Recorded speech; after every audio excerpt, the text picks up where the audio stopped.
Om Swastiastu. Perkenalkan, saya Igusti Ngurah Sucahya Satria di Pratama, nomor absen 6 dari kelas 12 MIPA 2. Pada kesempatan kali ini, saya akan melaksanakan sebuah wawancara yang membahas tentang penyakit menular seksual. Nah, penyakit menular seksual itu, atau yang biasa disingkat dengan PMS, itu adalah suatu infeksi yang dapat terjadi atau dapat ditularkan dari satu orang ke orang lain melalui kontak seksual. Nah, bagaimana tanggapan teman-teman saya terhadap penyakit menular seksual ini? Yuk simak wawancaranya sampai selesai. Oke, sekarang kita lagi sama teman kita nih. Namanya siapa? Halo, perkenalkan nama saya Niputo Mira Kusuma Dewi, biasa dipanggil Mira. Oke, kelas berapa dan sekolah di mana? Saya kelas 12 dan bersekolah di SMA Negeri 5 Denpasar. Halo, nama aku Rika dari SMK Negeri 2 Denpasar, kelas 12. Oke, sekarang kita bakal ngomongin topik yang menarik nih, yaitu penyakit menular seksual. Nah, aku mau nanya nih, kamu tahu nggak apa aja sih yang termasuk di penyakit menular seksual itu? Yang aku tahu biasanya secara umum itu ada HIV dan AIDS, kemudian gonore, hepatitis B, dan masih banyak yang lainnya. Kalau yang awam kita ketahui pastinya tuh HIV AIDS. Habis itu ada gonore, sifilis, raja singa, dan masih banyak lagi.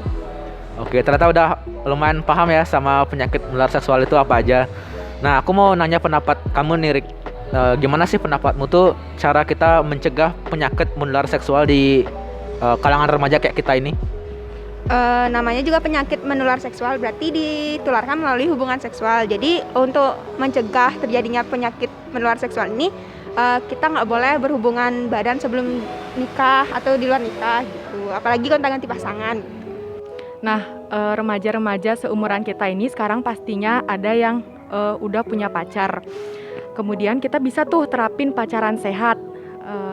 Gaya pacaran anak zaman sekarang itu tuh biasanya banyak melakukan kontak fisik seperti berpelukan, berciuman, dan bahkan ada yang mengarah ke hubungan seksual sebagai bentuk kasih sayang.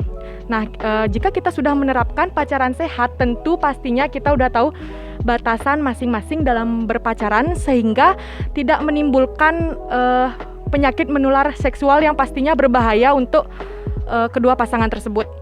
Berarti pacarannya tuh harus sehat gitu ya. Nah, tadi kan berhubungan badan. Jadi kalau orang pacaran sampai berhubungan badan tuh, waduh, gimana sih menurut kamu tuh, Rik? Kok bisa sih sampai kayak gitu? Gimana sih caranya biar nggak sampai lah kita kayak gitu? Nah, kalau biasanya orang pacaran tuh kan misalnya ada tahapan sampai dia bisa berhubungan badan. Kayak pertama mungkin yang dari kontak fisik secara ringan, mungkin kayak pegangan tangan, cium kening, sentuhan. Terus sampai jika kelewat batas bisa sampai menyentuh bagian-bagian sensitif dari tubuh kita. Nah, cara kita biar nggak terjadi, maksudnya nggak terjadi hubungan seksual sebelum nikah itu, kita harus netapin batasan-batasan dalam pacaran, kayak harus tegas apa yang nggak boleh dan apa yang boleh gitu. Oke, jadi intinya kita tuh harus paham ya batasan-batasan kontak fisik gitu ya. Apa sih yang kita boleh apa enggak gitu ya. Nah, apa ada lagi Mir atau faktor lain deh yang bisa kita lakukan untuk menanggulangi adanya penyakit menular seksual ini? Nah, sebenarnya hal ini itu nggak terlepas dari didikan orang tua ya. Biasanya orang tua itu menganggap hal tersebut sebagai sesuatu yang tabu untuk dibicarakan kepada anak. Jika orang tua semakin tertutup, maka anak akan mencari tahu informasi dengan sendirinya yang sumbernya belum tentu benar, yang belum tentu jelas kebenarannya. Nah, hal tersebut bisa menyebabkan hubungan seksual dan juga penyakit menular seksual. Selain pacaran sehat, yang pertama kan kita harus mengetahui apa itu penyakit menular seksual. Selain dari sekolah, kita juga yang pertama itu dapat pendidikan dari keluarga.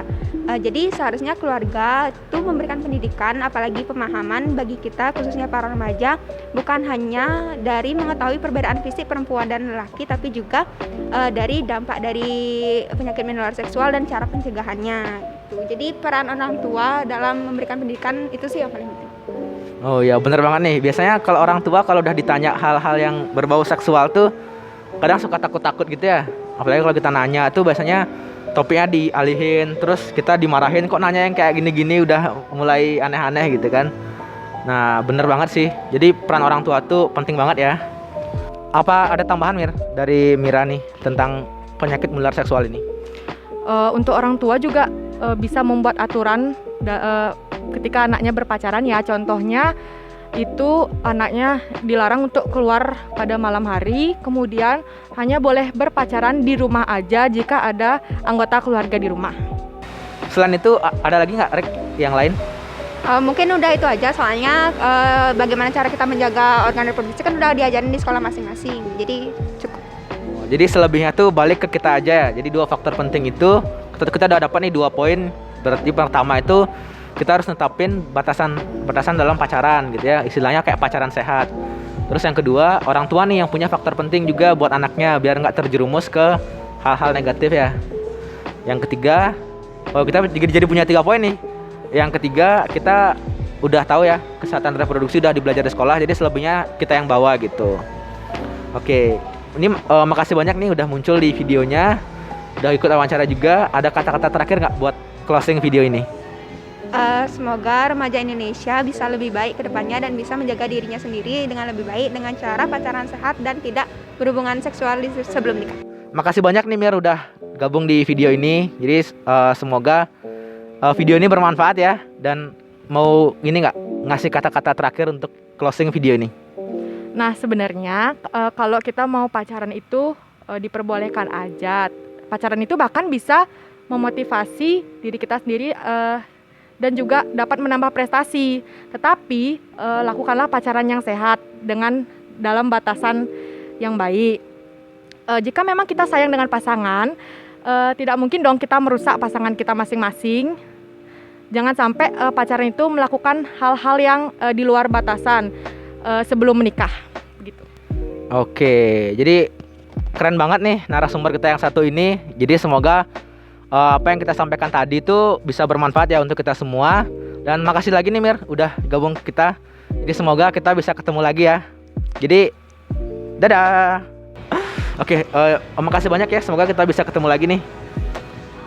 Dadah. Baik, terima kasih sudah menonton videonya sampai selesai. Mohon maaf jika ada salah kata saya dalam melakukan wawancara ini. Semoga hasil wawancara ini dapat bermanfaat bagi kita semua. Terima kasih dan sampai jumpa. Om Santi Santi Santi Om.